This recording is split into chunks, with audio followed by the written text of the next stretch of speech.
Our city, I want you to know this, our city is great. It's a city of good neighbors where we should be able to talk to our neighbors and support them no matter what direction they're going on this topic. There's been a few changes that will be announced tonight. But once again, as we start this process, we want people to be educated, and we also want people to be respectful to those that are here. This is very important, and it's a very important subject.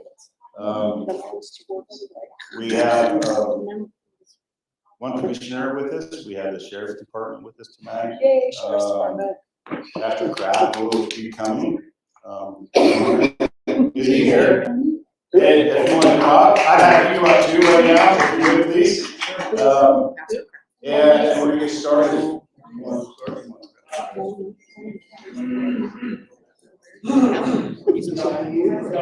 And once again, this is just an information meeting. It is not a city council meeting or a county commission meeting. This is to get information out about the process and about where it's at this time. So once again, Pastor Kraft, you mind coming up?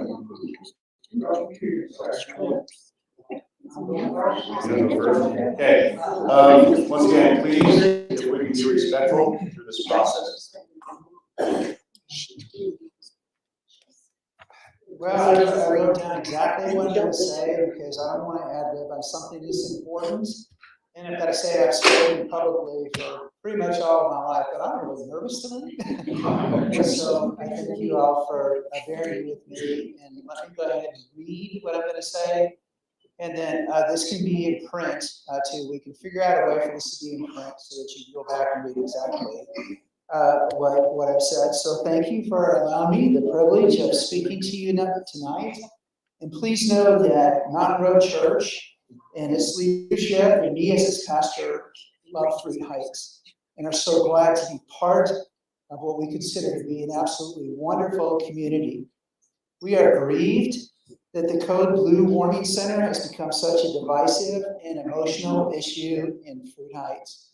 Never did we intend to bring anxiety and discord into our community. In fact, as a church, we want to bring unity and harmony and love into our community. We were approached about this Code Blue opportunity. It's not something that was on our radar, but we were glad to hear about it. And as we heard about it, and we're getting the protocols of Code Blue, we felt it fit well with our strategic mission use of our building. We want our building to be a helpful part of our community. And so we have a number of groups who use our facility, and we absolutely love that. We have homeschool groups. We have an orchestra that practices in our building. We have Boy Scouts and Girl Scouts. We have other churches that use our facility at times, and other groups as well. There's not actually a single day of the week that our building is not being used. It's 7 days a week our building is being used. We believe that is a good stewardship of the property and the building God has allowed us to build. Code Blue, as presented to us, felt like a good fit for our mission and philosophy. We believe that everyone here is concerned for the most vulnerable in our community and wants to help. We at Mountain Road take seriously the many places in Scripture where God calls us to help the poor and needy. In fact, the Bible has strong statements in that regard. It says that faith needs to be backed up by works of service and compassion. And we think all of you would agree with that. And I promise to not launch into preaching right now. So Mountain Road went into this adventure with the best of intentions. However, now this issue has become one of contention and anger and even division in this precious community that we are so glad to be a part of. We certainly do not want to be the cause of such angst. This is not who we are as a church and who we want to be. We have also now been on a quest to secure more information from those in law enforcement and those south of us who have been doing warming centers for some time now. Safety for the families of Fruit Heights is colossally important to us. As we have gained more information from those sources, we have now decided that Mountain Road Church in Fruit Heights is not equipped for this important mission. We feel it is better served in a better location, and so we have withdrawn our church as a Code Blue warming center.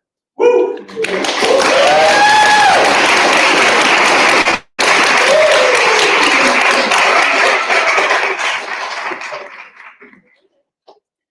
Appreciate that, but I also want you to hear the next thing too. We realize that this will cause relief to some and disappointment to others. We as a church always want to have an open ear to our community, and you are always welcome to share with us your concerns, your thoughts. Church parking lot that faces Mountain Road. I have two white cars. So I have a white Toyota and I have a white Honda SRV. If you see one of my vehicles in the parking lot and want to drop in, you are always welcome.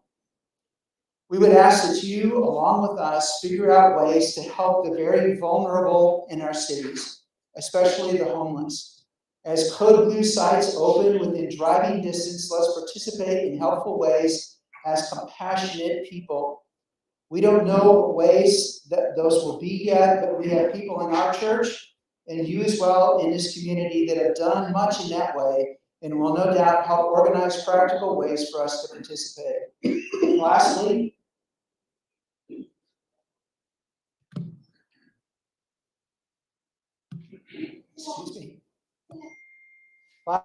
we want to apologize to you as a church for any anxiety and fear this has brought into your life and into your family. That, of course, would never be our intention. We will do all that we can as a church to further goodwill, service, and harmony in our community. So thank you for giving me the privilege of speaking our hearts to you in this wonderful community.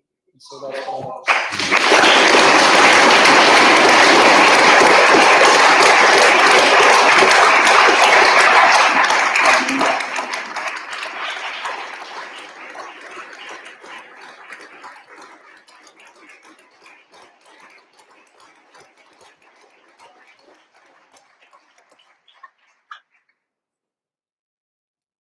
So, can everyone hear me?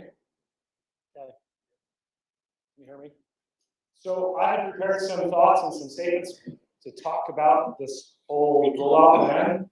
I just found this out less than an hour and a half ago, so my thoughts are going to be slightly shifted with what's going on.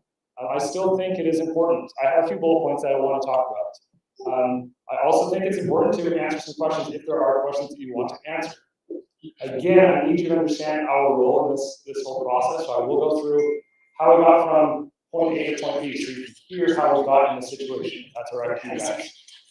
But first and foremost, I need you to know, please don't take anything out on our city staff. One of the ladies in the office, our city manager, have done a fantastic job. Please don't take any frustration out on that, please. Second, please don't take any frustration that you may have out on our city council members. They're literally learning about this as you are right now. Third, please don't use words like compassion, service, empathy, and kindness in your conversations. I know everyone here provides a lot of service in many different ways, and I don't want people to use this situation as a weapon towards others. In my conversation with some of the residents, I have used these words like compassion and our need to do service. And I feel bad, it was not right. And I truly apologize for the feeling that I've caused with any of you residents while I was talking to you about doing what was right and what was not right. I never anticipated how much of a division this would have caused within our residents, and I'm truly sorry for anything that I've done to cause this much contention and this much division within our own community. I sincerely ask for all of your forgiveness. Lastly, I do not want anyone to take out the frustration on any of the religious leaders in our city. We happen to have 3 religious buildings on Mountain Road in and of itself. I have been made aware of a few people who have walked out or did not feel welcome attending worship or worship at any of the churches in Peru Heights this past weekend. We desperately need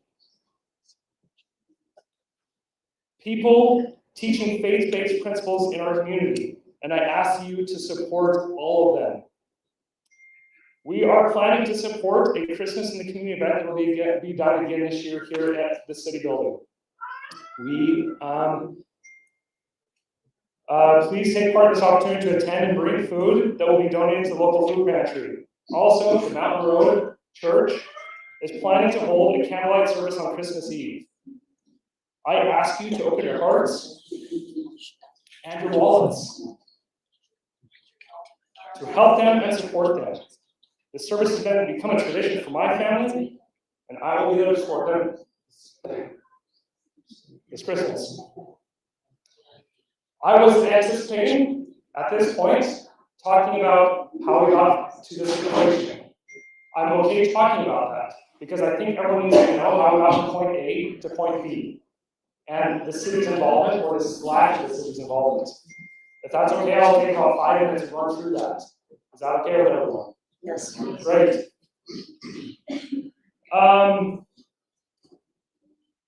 So it's my understanding from attending the meeting on Monday. No, that's not it. Yes. So in 2023, the state mandated that all counties of the second class were required to implement a homeless plan. A Davis County Homeless Task Force was created with 5 mayors. I was not a part of that task force, a commissioner, and some staff members from the county. They were given a choice to either roll out a Code Blue by 2023, the winter of 2023, or they could opt out of doing a permanent homeless facility by 2025. And if they went that path, they had to roll out a Code Blue by 2024. The task force decided to go with option B. They opted to not do a Code Blue response last year and roll out a permanent facility by 2025 within the county. By making that decision, the county was required to have a plan in place by August of 2024, so just a few months ago, to roll out the Code Blue plan and a permanent facility for 2024 and 2025. The task force spent a year and a half trying to come up with a plan. At this time, you may have seen Sunset, Kaysville, North Salt Lake, all signed petitions to prevent permanent homeless shelters from going into their cities. They could do this because at that time, the provision was allow cities to petition and veto a permanent homeless shelter facility in their city. The plan the task force submitted to the state was denied in August. After the state denied the task force plan, the task force was disbanded, and all cities in Davis County lost the opportunity to petition any permanent facility being put into their cities. Because the state denied the plan, the state took over all authority and control for putting together the plan for Davis County. In August, the state asked each of the Davis County cities to submit locations in all of our cities that could be used for Code Blue warming stations for 2024. I submitted the golf course clubhouse because it's county owned. And then I tried to come up with creative ways to submit other locations. The first one was, I'll talk about it. There's a remnant piece of land just east of Cherry Hill. Right, we're getting off the freeway, Main Street, there's a little 2-acre piece of remnant land. I asked the state to give us that land, deed that land to us. We'll put some tents on it and some porta potties there. We would help facilitate Code Blue if we were selected at that location. Then in April, the city would still own that land. We could then put on in that land a convenience store, a gas station. We could lease that land to Cherry Hill to allow them to park there during summer months to get the cars off the streets. That was one plan. It was rejected. Second plan that I put together. I spoke with a very good friend. He gave me an idea. He thought that it would be a good idea to get the state to put together or to lay a big piece of concrete in one of our parks. We would then cover this piece of concrete and put a bathroom in there and heat it. We could use that as a Code Blue warming location for this winter. And then after this winter, we could paint it, put some some nets in there, and we could have an indoor pickleball facility that the city could own and operate into the future. Both of those plans were rejected. At that point, I started looking for other ideas and other options. I looked at Utah County. Utah County has been doing code blue. They went with option 1.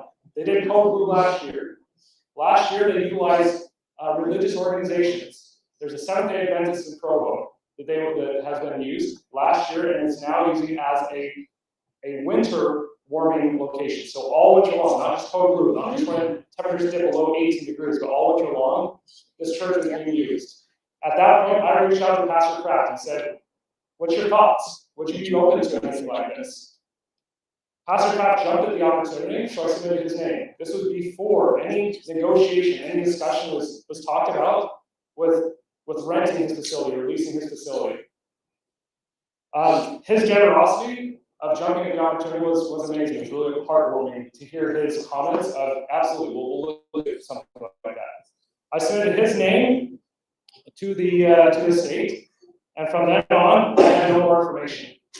So from August until October, I started hearing rumblings, and I started proactively contacting the county, talking to everyone I could to find out what was going on. In October, in a conversation with the county, I heard that conversations were still ongoing with the pastor. So I sent an email out to the city council saying, "Hey, conversations are still going with the pastor. There may be a chance that Fruit Heights is selected as a warming location." At an upcoming, after that,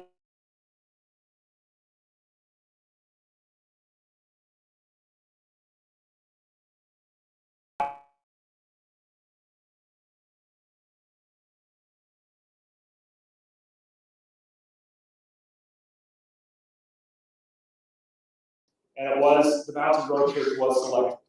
That was the first I found out that this was going on.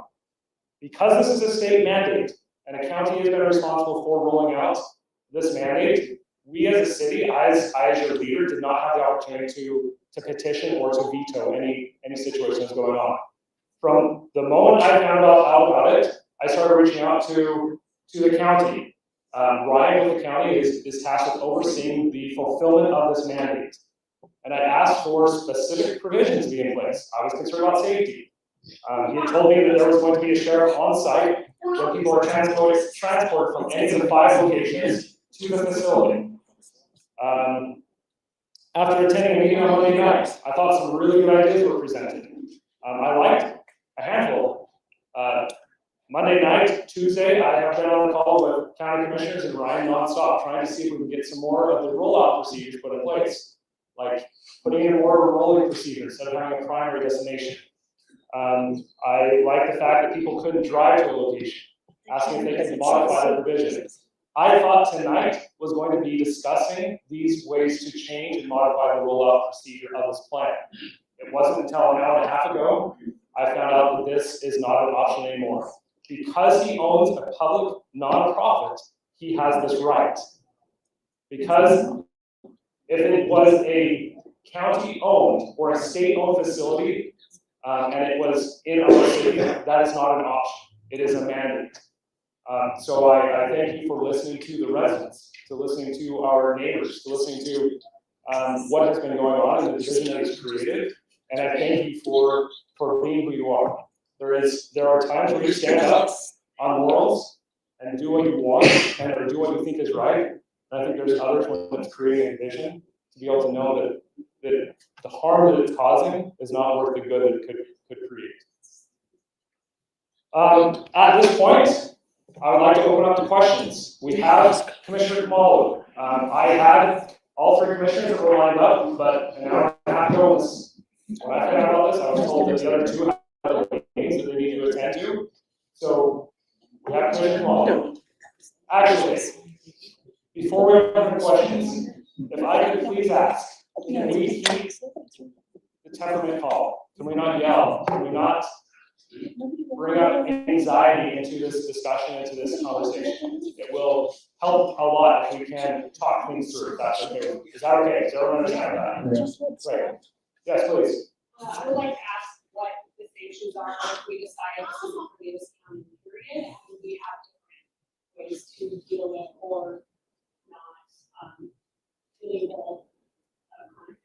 So I guess I would like to ask that. And also, Mr. Martin, what are options for being used from this department or county? Because I don't want to see it accurate, not just our client.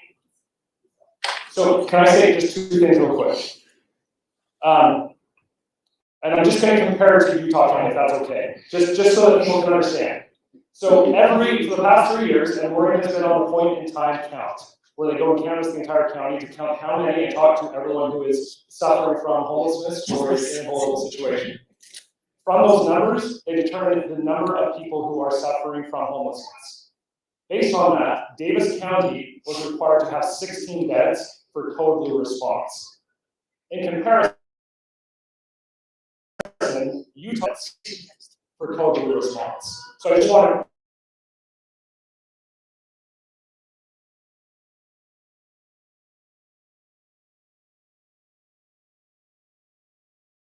concerned that this isn't something that we want. I don't think anyone wants. But so the question is, what is that? What stations? Yeah, that's a great question.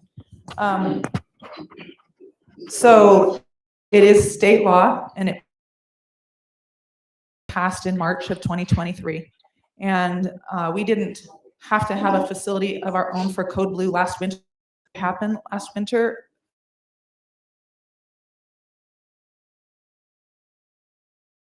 And the state's money ran out for that in February. And there were just shy of 25 Code Blue nights last winter. Just interestingly, yesterday in our local homeless council, which we have every month, local homeless councils are required across the United States in every single county. We have a really awesome one here in our county with partners who provide the services for people in need in our county. And so it was Open Doors last year that took all the calls and helped place all the people in with the hotel motel vouchers last year. It actually overwhelmed that community action agency because there are so many people right here in our own county, and so they couldn't do that this year. We're doing it differently this year, but they said that there was not one single problem with an individual that was helped last year, which was very heartening to hear. That I think I kind of knew that, but it was reiterated in our LHC meeting yesterday. So that's nice, I think, for everyone to know. So it is state law. As far as repercussions, I think that if the county did not cooperate, if we just decided we're going to ignore the people in our own county who are right now unhoused, then the state would come in and just take it all the way over. It is their authority, even right now, but they don't want to have a heavy hand and just pick the place themselves and require, even more. So, and honestly, I was pretty upset when that law passed. The legislator didn't think to collaborate with us. And I think that was a huge mistake. It was very upsetting to me. However, not only I, but others have chosen to focus on that we now have better data of the people in our county who are going to shelters outside of our county because we don't have an option for them here. So a big thing to know is that it was never mandated by the state that we had to take in people from outside of our county, but that it is very important that we help to stabilize our own and help them to be able to move forward and not stay in that situation.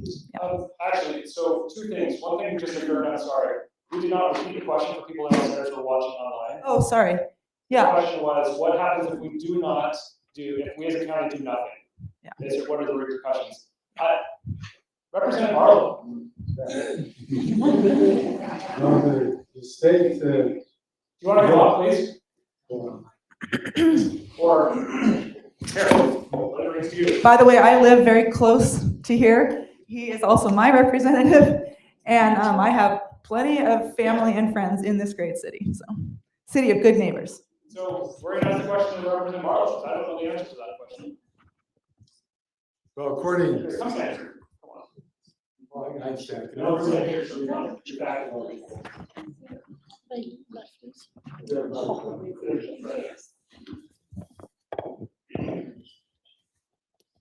So can everybody hear me? Okay. My understanding is now with this change, and the code isn't out on what they just decided for you the other day, where you have to have a willing private owner of the land to have an agreement to sign. So it didn't make the cut this time, but they can always come back and revisit an area too. It's all pretty new, but we're going to do all we can to try to minimize the damage of that possibility. My thoughts are it'd be nice to treat the main problem. That is, a lot of these people in this very highly focus of mental illness, that we address the mental illness piece. Try to connect, if we do a center, have it hook to something like, Davis Mental Health Services. And that way people can get really the services. Otherwise, we're kicking the can, in this case, that person in our backyards or in our neighbors' backyards. We don't want that type of a situation to take place. So, long story short, the wording for the code, I haven't been able to find that, but it will.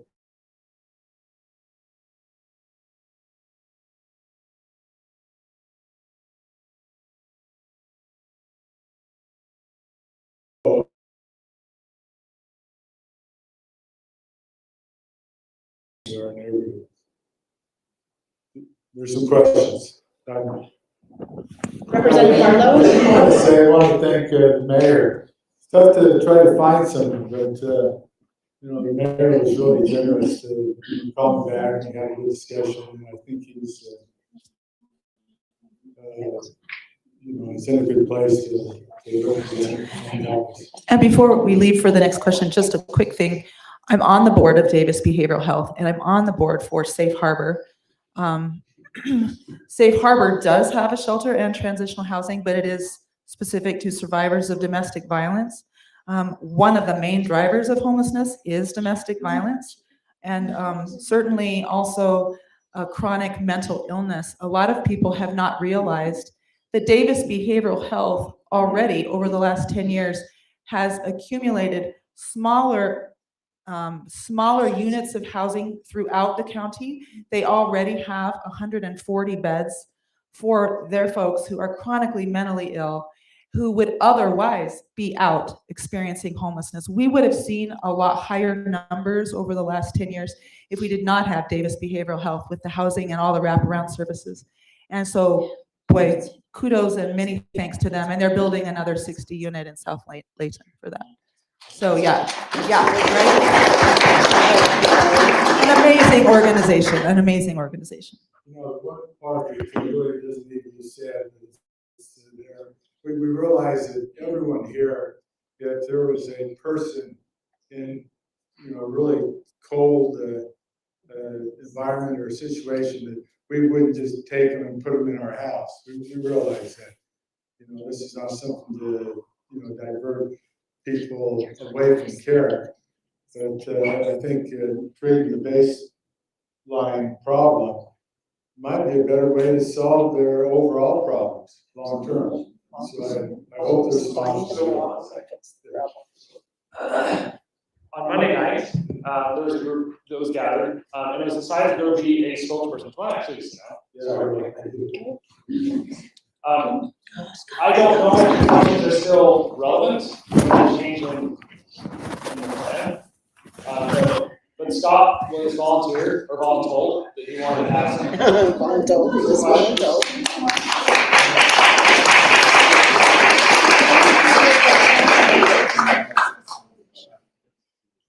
Well, we have option A, option B tonight, or we have this. So I'm going to look at option. They can't hear you. Can't hear me. So we kind of laughed on Monday night that I was called a NIMBY by one of my good friends that's a political person here in this community. And he kept saying NIMBY. And I finally just said, what's a NIMBY? He goes, not in your backyard. So I don't want you to think I'm callous from it.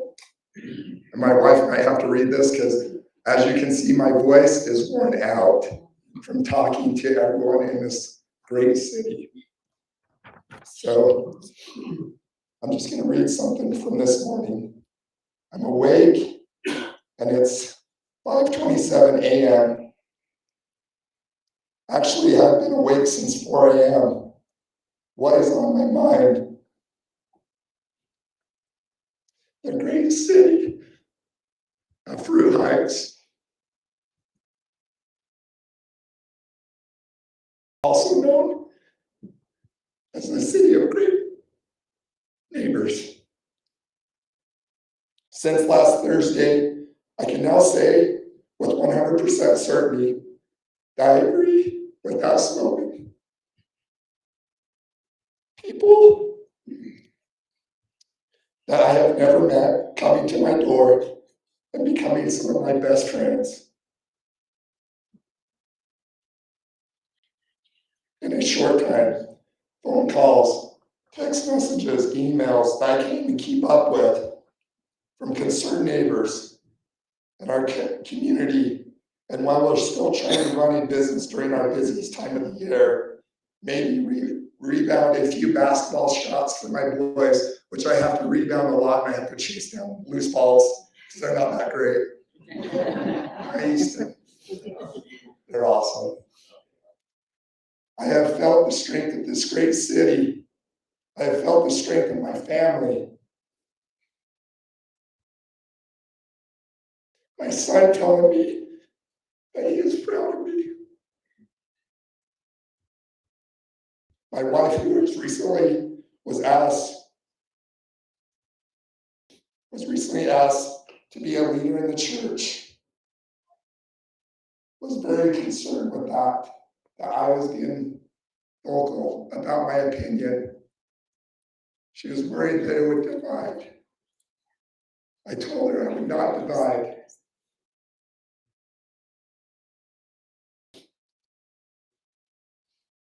So why would I step out of my comfort zone and protect our city of great neighbors? Fruit Heights is full of caring people who genuinely want to help others make our community better. Well, since I found out about the Cold Blue shelter last Thursday, I was very alarmed. It scared me. I didn't know what it would do to our community. I've learned a lot about the Cold Blue shelters now. Heidi and I actually called one of the shelters down in Salt Lake City yesterday. And it actually alarmed us a little bit, to be honest with you, from what we found out. It's not a place that should be here in Fruit Heights. And I'm just being honest with you. I looked at both sides on this, and it's just not a place for it. All I did through this whole thing was I just kept moving forward. Every time I felt like there was a roadblock, somebody would call me. Steve Petty calls me on a Sunday night and we talk for an hour and 20 minutes about our awesome community, how awesome we have so many great caring people here. Jen Daly coming and talking to us and giving us some very well needed education on what that homeless population is about. Thank you, Mary, for setting that up. Always remember it wasn't my meeting. That's right. I want to thank Pastor Kraft for listening to the members of our great community. I notice now when it gets cold outside, I think about the less fortunate.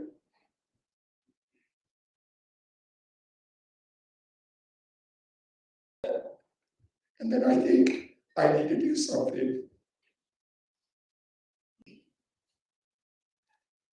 Let's now rally around Pastor Kraft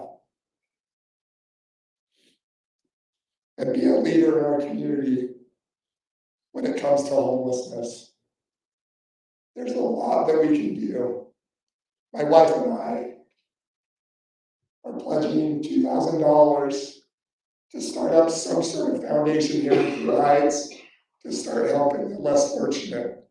Let's put some effort into this and figure out how we can help, because this is a problem.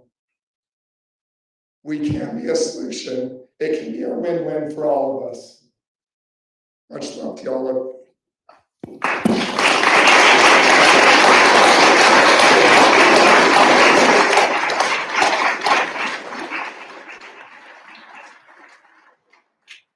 Just to add another statistic, by the way, I know for sure that when we say numbers and statistics, just as Scott just said, that's a person. Every one of those people is a person with a story and a situation, right?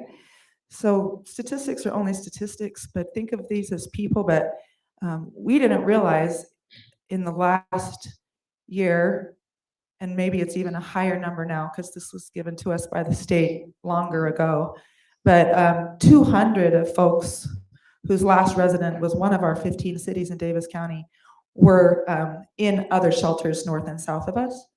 And Davis Behavioral's number is higher. Over 500 people reside who have been in our county, not coming from other places, have come to Davis Behavioral Health needing services but do not have an address. So the numbers are just much higher, I think, than even I knew, and I'm pretty aware. So hopefully that helps to know our numbers. Yeah. Lorraine? Yeah. Hi. We used to be in the same neighborhood. My husband and I lived in Kaysville in Fruit Heights for close to 25 years. And we were just very shocked to hear about this also. We were wondering how, I know that a number are people, but how many homeless are in Kaysville and Fruit Heights area? And how many are in a different city where maybe the more people in that city would need a shelter more so than in our area where there's not very many homeless? Yeah, the code blue that, oh yeah, the state has a heat map, show Lori. So, yes, the question was, what are the numbers of people who are now experiencing homelessness from each of the different 15 cities? The state has that data, and there is a heat map from the most recent point in time count. Across the nation, a point in time count happens on the last Wednesday of January. So in the cold of the winter, where all counties working with all the community partners count folks inside of the shelters if they have shelters, and they also have teams that go out at 3 a.m. for 3 consecutive nights after that last Wednesday, and they look for people in tents and in cars, and they count and they offer services and they offer a survey, and it's to have a sense for that population and whether it's growing or shrinking. There are cities in the United States that used to have high numbers of people experiencing homelessness that do not anymore. And it's because they have focused on getting upstream with permanent supportive housing, so then they don't have to have congregate shelters. And we are probably at a tipping point here.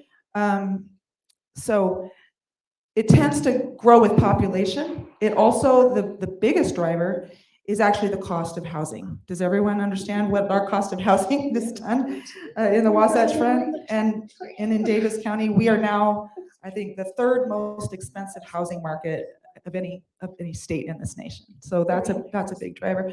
So Looking at that tone, the areas where there's mostly homeless is Layton and Clearfield.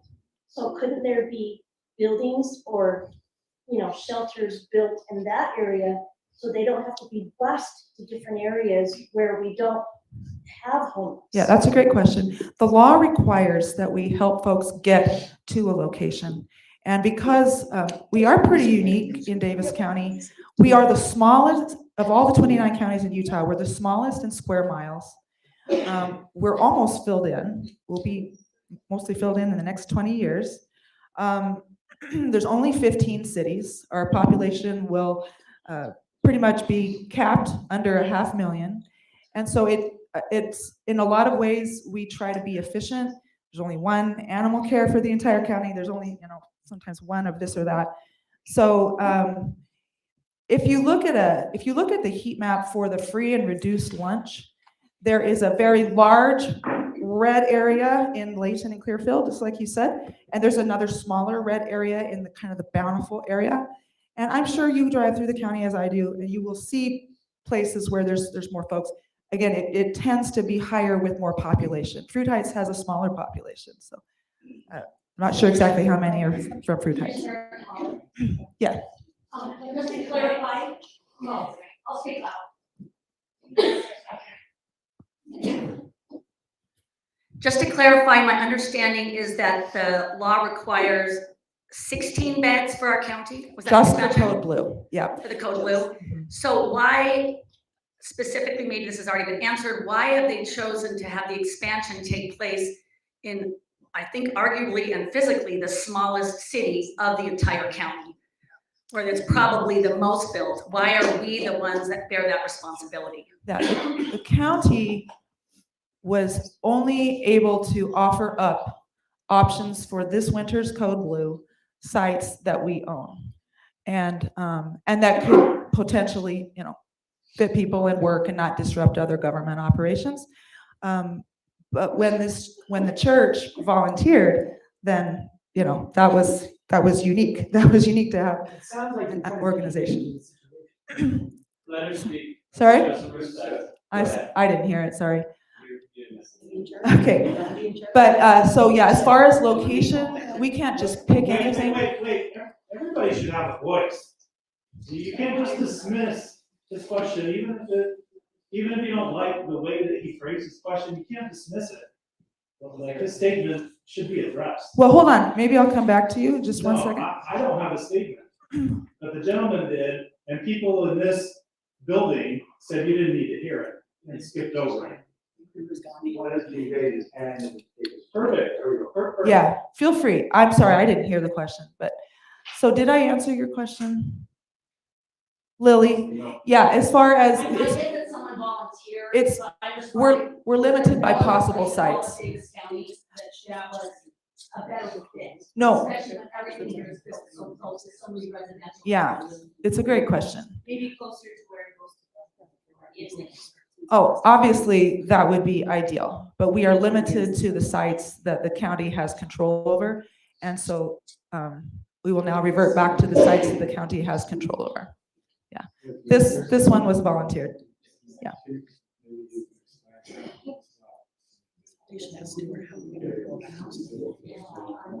Yeah, Representative wants everyone to know that this Code Blue warming is still just a temporary for this winter. Is that what you are in? Yeah, a permanent comprehensive site, we still don't know where that will be. Yeah, we've been trying to find places up for sale. It's hard to find places up for sale that look like they're in a good area for services and for transit, those kinds of things. And hang on, there was someone who's been waiting patiently. My name is Randy Stevenson. I've lived in Farmington pretty much all my life. Left when I served the military, but now I'm a member of Fruit Heights. The city or the county owns the Farmington Fairgrounds. You guys have buildings, you have infrastructure, you have everything there. You just dropped, I don't know how many millions on a new building. Why can't it be there? There's a buffer between all the houses. You have police response there. You have the infrastructure. You have tracks. You have everything. It's a simple fix. You have the land. You already have the buildings. You can put up 100 cots inside of one of those buildings right now. I don't understand why this is such an issue, I guess. Yeah, we have sites and we're ready to use them. It's not on our list because there's already things happening inside of there, and they actually are groups that have paid money to be able to reserve space. But there are a couple other good options that will probably become our options now. Thank you, ma'am. Yeah, you bet. Let's see. I've lost track of maybe who is next. I'll maybe go both sides of the room. How about yes? So first, I just want to thank the Mountain Road Church for the generous impulse. Now that that's off the table and temperatures are getting very cold, what's the imminent plan? What can be done to address this? Yeah. Repeat the question. Kimberly's question was, so now that it's cold, yesterday a code blue was announced, actually. Yesterday was the first one of the season. Yeah, I too. I drove by the church multiple times in the last few days. And if there would have been a car there, I would have stopped and I would have found you. So, and I, 20 years ago, toured that entire church because I was looking at having events there with my business. Yep. So I'm pretty familiar, but as far as, yeah, right now, like it was already published in the Davis Journal. That's not our county paper, but the Davis Journal used to be something like the Davis Clipper. And they've already published, from a public meeting, we announced the 3 sites that were submitted to the state when they didn't want to have the heavy hand and wanted us to suggest. And so the one that is least disruptive to governments continuing to do what it needs to do, but that can take in the 16 beds and keep people out of the cold from freezing, is actually the facility that used to be the admission center in Kaysville. Yes. Yeah. And does not have homes right next to it. Again, we've not experienced a congregating problem so far with Code Blue because the people are just in there to sleep at night until the Code Blue is lifted. So hopefully that's helpful. Did that answer, Kimberly? So there is not to worry. I mean, yesterday was the first Code Blue and nothing could happen because, we hadn't figured it out yet. But it's likely that that's going to be the place now. But there's not the only place. There's another senior center, the one in Clearfield. So where there's more of the population in need. But we're required by law to to get people to the site. And there's 5 pickup spots throughout the county. Does that make sense? Different locations. Whoever did this handout, I don't know who did it, but it's actually quite accurate. No. Yeah, and yesterday in our local homeless council meeting, Ryan, who has talked about, who's been a tremendous help in this effort, he passed out to our local homeless council the Code Blue stops. This will go to all kinds of organizations, to law enforcement, to all the cities, so that. And I don't know. I mean, I was in Bountiful 2 days ago, and I drove on 5th South, and there was a guy right on the street right there. I mean, when you're tuned in, like Scott said, especially when cold is coming, you get tuned in. So anyway, okay, let's go over here. Yes, Joe. And I'll repeat the question. Another neighbor. I have some questions, but since they're not doing with the initial plan, I'll just make a comment. I lived in Western Washington in a suburb of Seattle for 10 years. And 10 years ago, we had meetings like this, and there were ideas like this, and there's best intentions. You cannot treat this problem if you treat the symptoms and you don't address it. There's no accountability. The ideas that I'm hearing tonight treat the symptoms.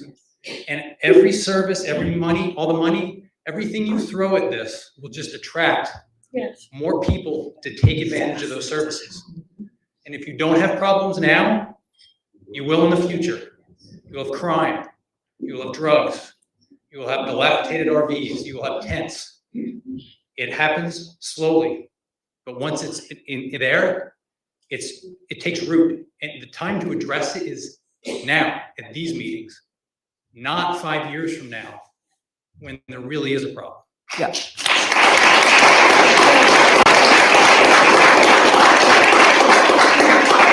I would just ask that the county and the city consider that when they're putting out services. If there's no accountability, the problem's just gonna get worse.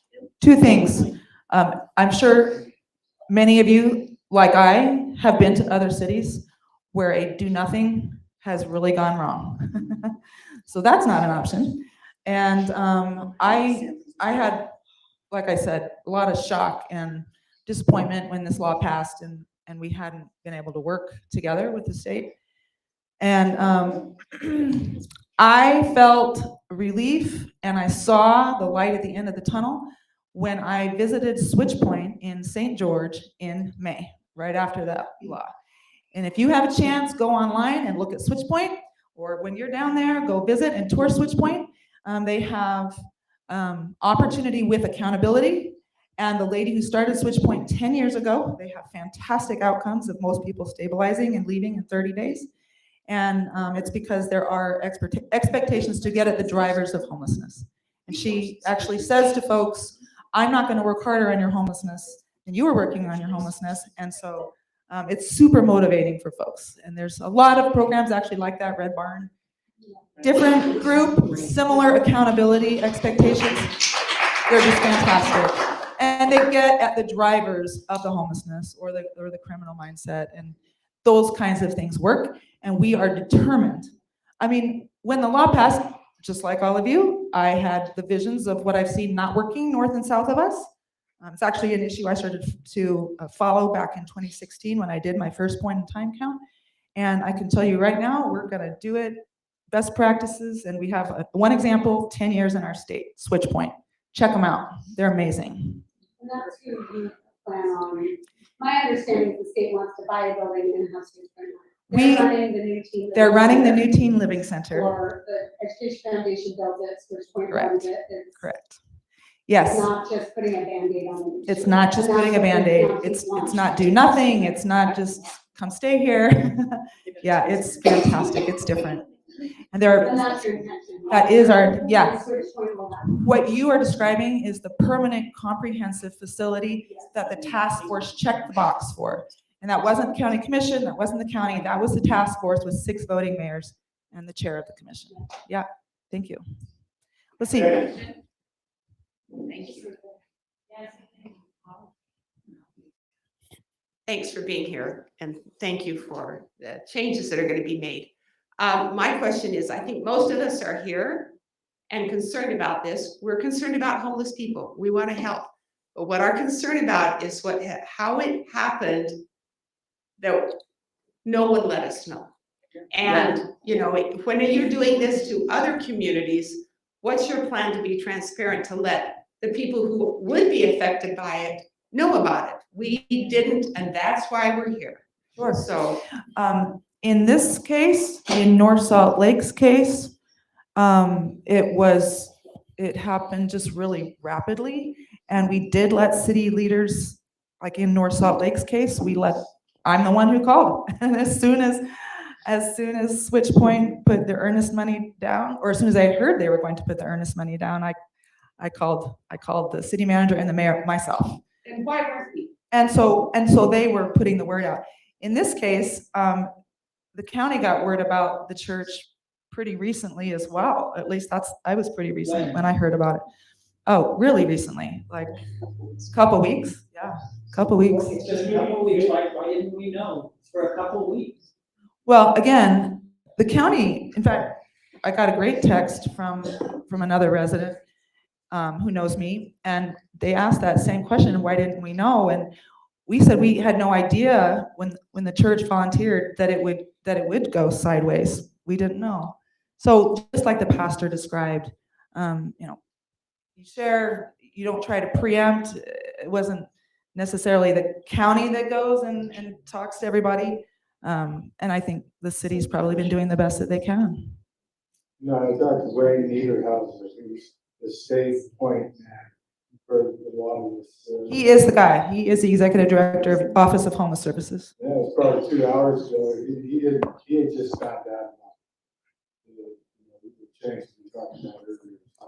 The Journal knew about it, and they wrote about it, and they mentioned the church as a private entity. They did not even put that in as a name, they named the other two spots, and then said a private entity, and they had that. Well, I might have missed that they said a private entity because I saw only the 3 sites and it was pretty much right after that when I heard about the church, yeah. So, And the transparency is not a good thing. We realize that.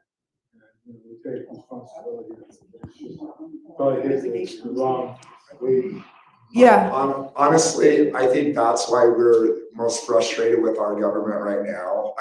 And not to be rude, but our city government as well as our county government totally failed us on this one. And I didn't really want to bring that, and I'm not trying to divide, but we have to be better as a government in those situations. We need to be transparent. We cannot have a mayor that says there's no transparency. That's just.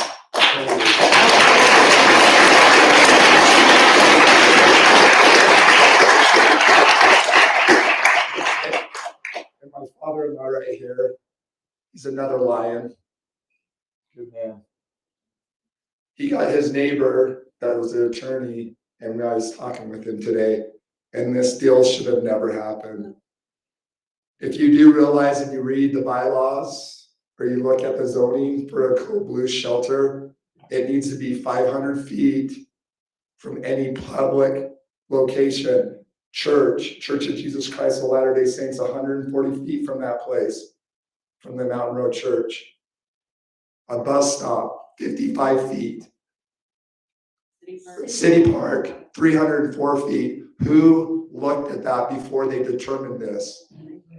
The playground. The building has to buy by 500 feet. city codes. The state code. It's right in there. No, and we had no, and our sheriff did not come and look at this location. You guys did not make them aware of that. Have them come check it. We have an abandoned house right below the church that a good member of our city here watches over that location. He drives his car. I think he's 93 years old is what he told me. He came and knocked on my door the other day and goes, "Scott, you need to come see this." People would squat in there, literally. And that has been open for 4 years, abandoned house. I walked right into it. These are issues in our community that we need to address. Behind the church is fire pits, picnic tables. We need to be better as a government. And one other thing, we do give periodic updates in the open and public commission meetings. That's where the Journal picks up on it. And we hope that that helps get the word out. So not everyone follows, but you can absolutely choose to receive the agenda for commission meetings and follow more closely what we share. Yeah. So let's see, this way. One of the things I've heard over a couple of days, I just heard you say is, I had no idea this would blow up like this. And I can't comprehend how anybody can think you have no idea what would blow up like this when North Salt Lake turned it down, Kaysville turned it down. And over the years, you constantly hear how they want to put a homeless shelter in an area and make their uproar about it. So how in the world do you hear about it? I had no idea this would blow up like this. This was the first place that was, so the question is how would anyone think that it's not gonna cause great concern in the community? Yeah, well, this is the first one that was actually a volunteer, we'd like to have it. And there's multiple locations that are in churches for warming through the state. So you have to volunteer, you gotta know what people are going on. On other places, there's going to be an uproar. Yeah, I think it's been pretty challenging that it didn't go from ground up with a local homeless council having the opportunity to you've heard of how challenging it is when people top down as opposed to being able to work on something with the people who are actually hands-on and then build it from there. As long as it was in the task force up until August 1st, those meetings by law they were not open and public, and that was pretty problematic. So I would give periodic updates in commission meeting and public meeting in my comments, and I would also make sure that the journal had the word.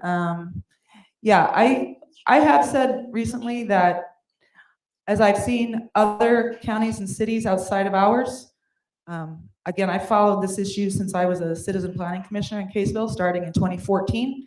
So I followed it in the news along the Wasatch Front, and it does seem to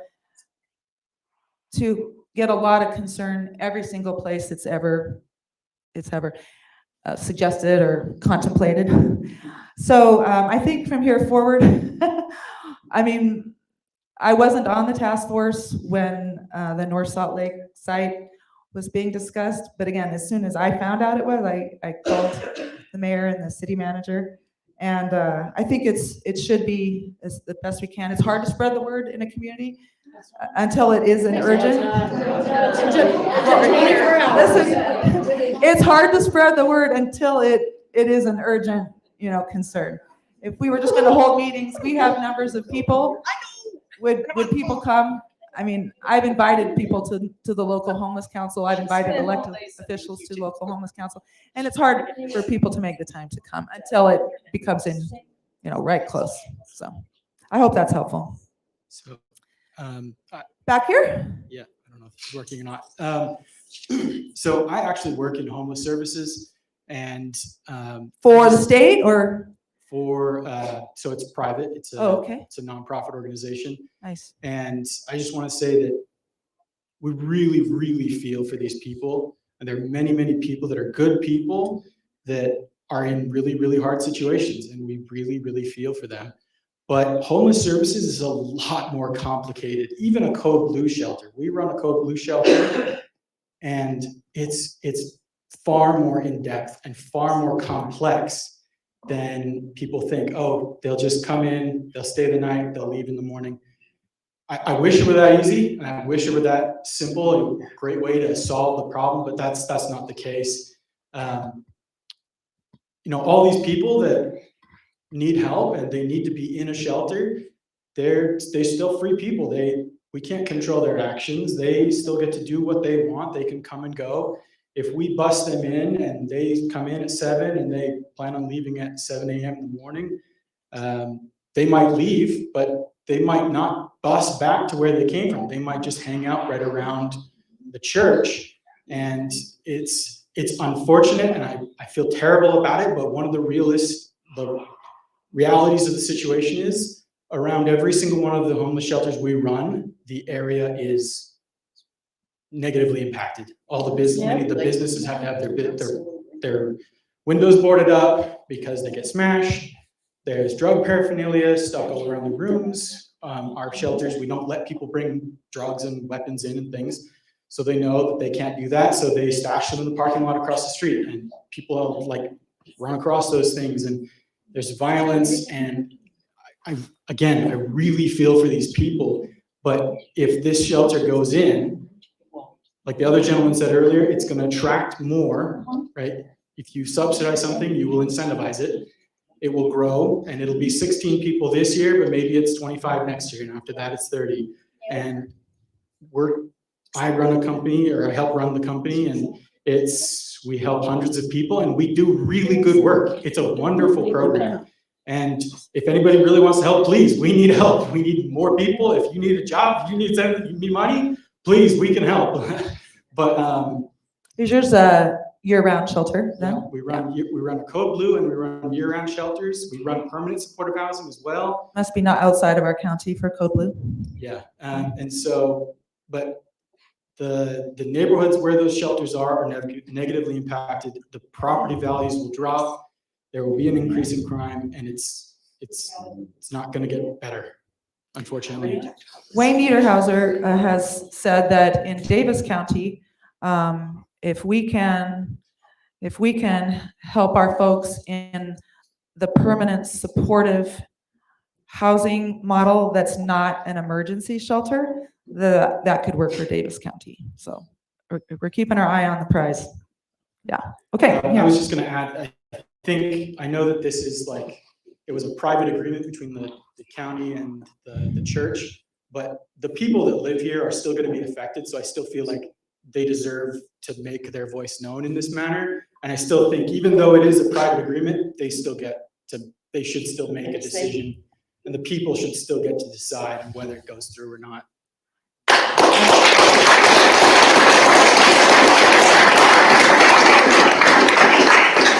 I very much appreciate everyone being here and the engagement. Thank you for that. Yes. Hey, Steve. Lorraine, thank you for taking time to talk to me the other day. And Pastor Dan, thank you so much for your willing to listen. You know, I asked you a couple of questions when I was on the phone with you. I asked you about the financial angle on this. And the other question I asked you was, were you aware that the mayor had done this without talking to the residents about it? So I had this idea, since you're on the county task force for this. County commission. Maybe, you know, when I heard Mayor Pullman kind of outline the timeline, which I appreciated, but I heard a lot of I proposed this, I proposed that, I'd like to hear we, right? So maybe there could be a checkpoint when someone offers a solution to you. Here's a location. Maybe you could have a check on your list. Have you talked to your city council about this? Have you talked to your citizens about this? Just a little checkpoint before you go forward so that we can maybe avoid this kind of blindsided controversy. Just some accountability, you know, before you accept their suggestion, just make sure that they've talked through with the people that are going to be affected by it. Yep, I'll take that back. Yes. Okay, back here. Do I have to push something here? Just talk into it. Okay, there it is. In terms of finding a solution for the immediate problem, I mean, we have, one of the solutions that I heard was suggested in Kaysville was a bus, where the idea being that you go around, you pick the people up in the bus, they stay on the bus, it has a bathroom on the bus, whatever, and they can park the bus somewhere in the neighborhood where they pick the people up or something like that, and let them out the next morning for Code Blue. That kind of handles that situation. Of course, a bus costs money and so forth, but the fact that it doesn't have a brick and mortar thing where it has to reside in Fruit Heights or somebody else's backyard, it's just going to go wherever the homeless people kind of are. You can pick them up at 5 stops or as many as you want. It seems like a cost-effective thing if you and could possibly be used for other government purposes and so forth. But it could kind of avoid some of these issues and provide immediate relief to the problem. It's a thought. I thought it was a good idea for Kaysville. Why would that not? Would that satisfy this issue? And that was actually the task force, and I was not on the task force at the time that one of the mayors brought forward the idea of it's called a dignity bus, and there's a place in Florida, in a Florida city, that retrofits Greyhounds for 20 people to sleep on that bus. So that was the plan that the mayor said did get rejected by the state. And the official reason that it was rejected by the State Office of Homeless Services is because I think the cost of the bus was around $180,000. And the amount of money that we're getting from the state for this year's Code Blue operations is like $101,000. So there was a funding gap. But in addition, I mean, that was the easy reason they rejected it. But there's a homeless services board. If you look at the 2024 law, there were some couple of changes to the 2023 law, and the homeless services board was not keen on the idea of a bus either. There was also unanswered questions. Where do you park the bus? There were definitely concerns from providers about how that could work for an entire county. I guess where it's used in Florida is a city. So anyway, that didn't go any further because the state just rejected it. It's a good question. Yeah. Yeah. And when I say the state, it's Office of Homeless Services. Wayne Niederhauser does a great job there. Yes. Hi. Hi. So I think you can see that Fruit Heights, there are so many loving people and compassionate people.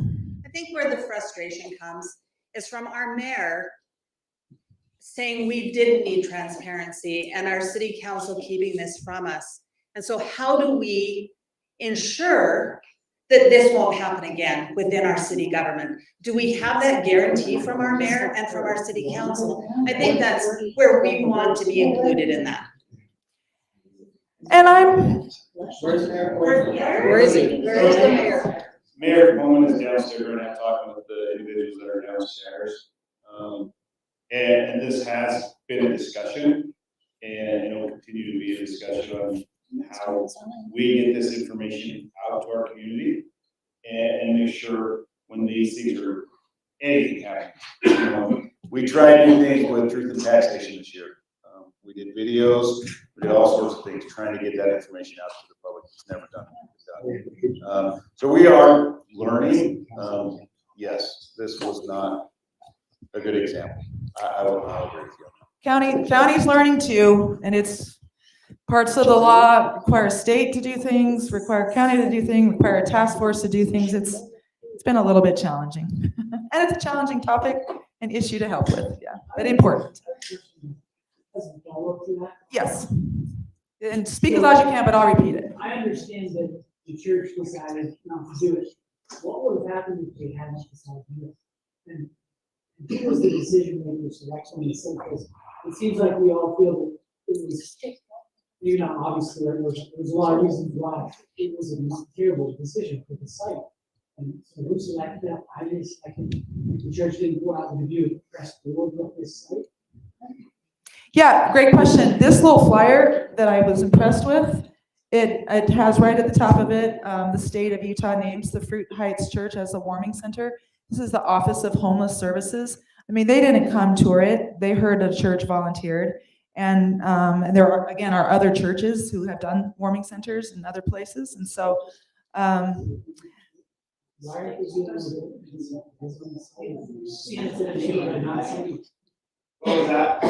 are they doing it in a neighborhood? So what if the pastor didn't back out? What would have happened to us? How is it conceived? Well, if this just happened next week, the meeting is fantastic, and these meetings have happened everywhere. I was actually in North Salt Lake. They asked the county commissioners not to come, or I would have been there.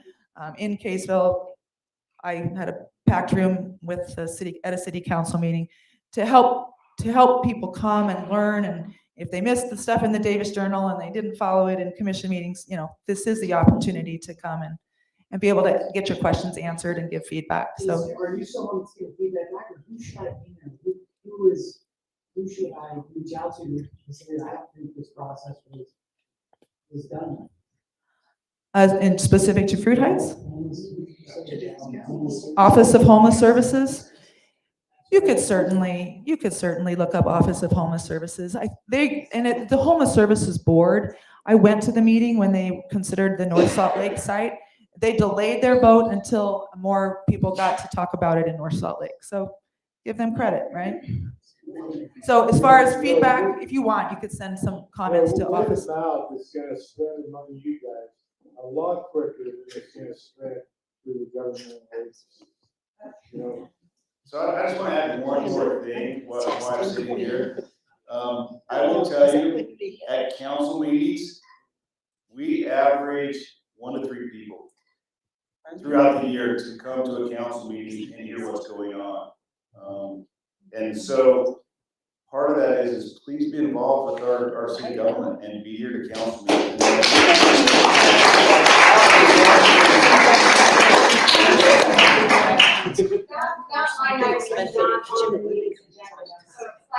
They'll send it out and I'll look and see if there's anything like I need to be concerned about, if there's anything to attend for. That line item where it was spoke of just came about at the end. It was not a line item. And it was an agenda item. And I will tell you, so like no one would. that information came out like an hour before the meeting. Yes. And so the mayor I will tell you, the mayor and the city council does a report of whatever they're involved in at the end of every meeting. That is part of our meetings, is that each council member, whatever they've been involved in, report on that. The mayor reports on those things that he's involved in. And that's what he did. He's like, this is what I heard right before the meeting. So. Also, you know what on the agenda, again, this 5 or 6, 7 people here, they would have heard him say, I'm sure we're doing enough work right now. Okay, so we have a comment right here. Thank you, appreciate it. My name is Jake McFarland. I've lived in Fruit Heights since, I think 94. I came in here to this neighborhood in the 4th grade and just never left. And I've always loved all of the neighbors this city is. I have always felt truly a city of good neighbors. My parents, growing up, I grew up with an example where my dad housed homeless people occasionally that he met through his personal injury law practice in our home. And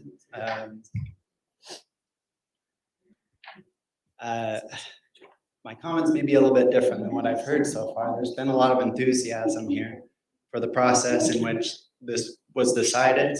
I hope that at least half of that enthusiasm is also channeled into providing homeless services, into advocating for the Office of Homeless Services, the LHC. I hope I see more and more of the faces that I see in this room at the Utah Food Bank and at other places where they can truly do good and help. And I hope that half that enthusiasm is mustered by our community to really help people, as it has been to shut down a program that would provide 16 beds on maybe 20 nights a year to help people not freeze to death. And that's really what this program would have done, right? And if there were people lingering around afterward and that is the price of preventing senseless suffering, I think it's a cost that the city of good neighbors should be more willing and more open to. Personally, that's just my feeling. Every single comment that I've heard, besides Kimberly Wagner, thank you for asking a question about, well, what are we going to do in the meantime? Now that this didn't work out, what are those people going to do? They're in danger of freezing to death on our streets. And these are people in our county, right? From what I understand from the Code Blue handout, these are people in Davis County that are experiencing homelessness, that on a handful of nights of the year, when they're in danger of freezing to death, would have a place to stay warm. And so I'm really today disappointed in my community, and more than anything. That's all I have to say. Thank you. And I know that the city is gonna, not keep it going forever, but I invite you. I'm pretty easy to find. A lot of people in this room have my cell phone number, plus you can find me at the county and they'll share it. If you have additional questions or want to know how to help or get involved, by all means, reach out. Can I make a statement? I'm so sorry. I went downstairs because there's a lot of people downstairs that could not hear anything. So I've been downstairs for the last 30 minutes answering questions out there. So please don't think I ran out here. I apologize. Oh, you did? Okay. So I have one more question, and once again, as a city, thank you for being involved. Thank you for everything that you've done. But once again, remember, we are the city of neighbors, and we need to be good to each other.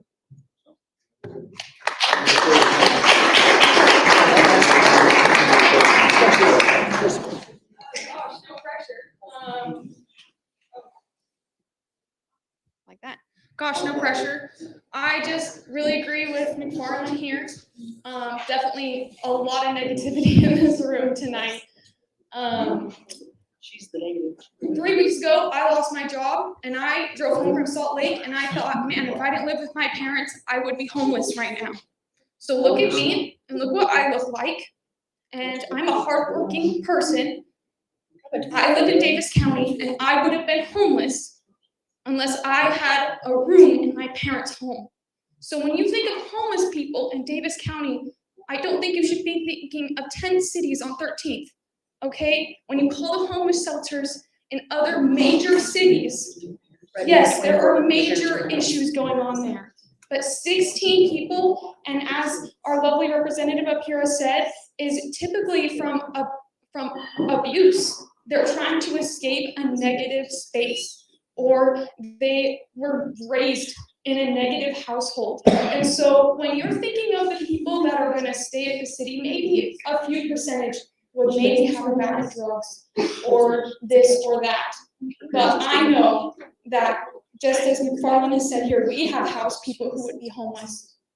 And they're not bad people, and we've helped them. And I know for a fact, many people in this city have empty rooms sitting there. And so maybe it's not a homeless shelter where they can all gather and do the things you don't want them to do. But maybe you or personally helping someone individually, creating a relationship and helping them on their way. Maybe a check into a nonprofit isn't how you want to go, or you don't want a shelter right here, right next to your neighborhood, but you can surely go out of your way as City of Good Neighbors and find someone who needs help and not be judgmental of their circumstances.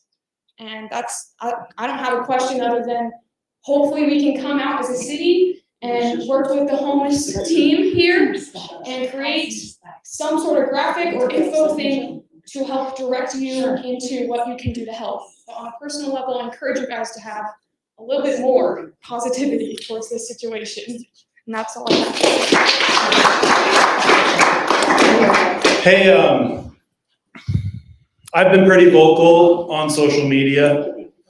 Some people, I think, have asserted what my position is without me really asserting a position. I do feel like words matter. I think that the words were pretty clear. People have asked the same question over and over again, and I sit here and I say, asked and answered. And in fact, Mayor Pullman, in his public statement, answered it with the amount of, although I think it was a poor way to say they don't need to know, he did properly state that the agreement was between the state and a private charitable organization. The majority of people in here also participate and belong to a privately owned charitable organization. And I'd like to read something that I think the majority of you probably have memorized. And I should have it memorized, but I'm going to read it so I don't mess it up.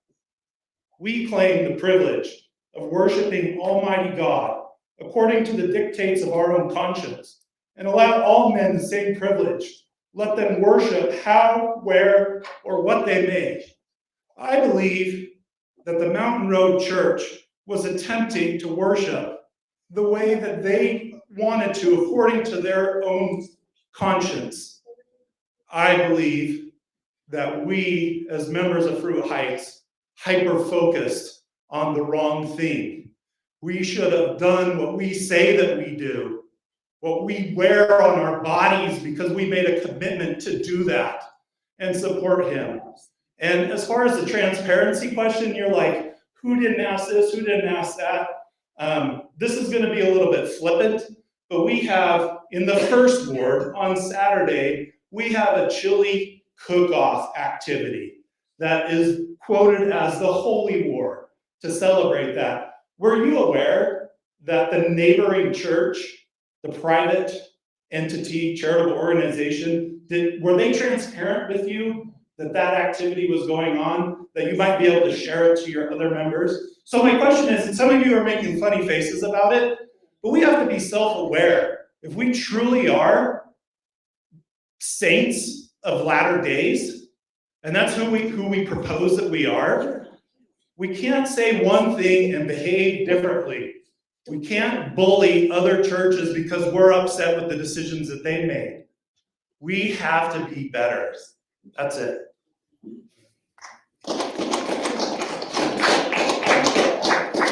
Okay, once again, thank you for coming. We really do appreciate